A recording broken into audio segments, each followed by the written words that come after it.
اعوذ باللہ من الشیطان اللعین الرجیم بسم اللہ الرحمن الرحیم رب اشرح لی صدری ویسر لی امری واحلل عقدۃ من لسانی یفقہوا قولی۔ اللہم صلی علی محمد وآل محمد۔ صاحبان ایمان، مومنین مومنات، سرکار امام جعفر صادق علیہ السلام کا ایک مختصر سا عمل ہے دعا کا، بالخصوص جنات کے شر سے بچاؤ کے لیے۔ یعنی جو شخص چاہتا ہے کہ وہ جنات کے شر سے محفوظ رکھے، اگر کسی پر جنات کا اثر ہے اور اس اثر کے زوال کے لیے، اس اثر کے خاتمے کے لیے اس عمل کو کرے گا، اس عمل امام جعفر صادق علیہ السلام پر عمل کرے گا، تو یقیناً اللہ تعالیٰ اسے جنات کے شر سے محفوظ رکھے گا۔ اگر کوئی اثر ہوگا تو وہ اثر بھی زائل ہو جائے گا۔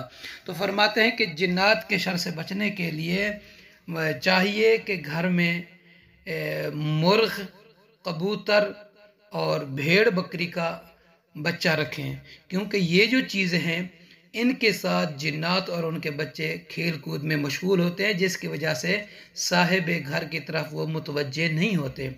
اور یہ بھی ہے کہ اگر کوئی شخص سفر کرنا چاہتا ہے، بیابانوں میں ہے، جنگل میں ہے، اور اسی طریقے سے مثلا صحرا میں جاتا ہے، تو وہاں پہ بھی اگر چاہتا ہے کہ وہ جنات سے محفوظ رہنا چاہتا ہے، تو اسے چاہیے کہ امام جعفر صادق علیہ السلام سے روایت ہے کہ اپنے دونوں ہاتھوں کو سر پر رکھ کر بلند آواز میں کہے، افغیر دین اللہ یبغون وَلَهُ أَسْلَمَ مَنْ فِي السَّمَاوَاتِ وَالْأَرْضِ طَوْعًا وَكَرْهًا وَإِلَيْهِ يُرْجَعُونَ۔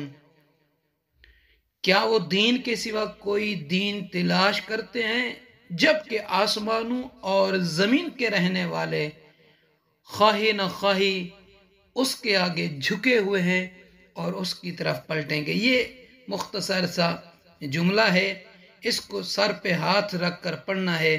افغیر دین اللہ یبغون وَلَهُ أَسْلَمَ مَنْ فِي السَّمَاوَاتِ وَالْأَرْضِ طَوْعًا وَكَرْهًا وَإِلَيْهِ يُرْجَعُونَ۔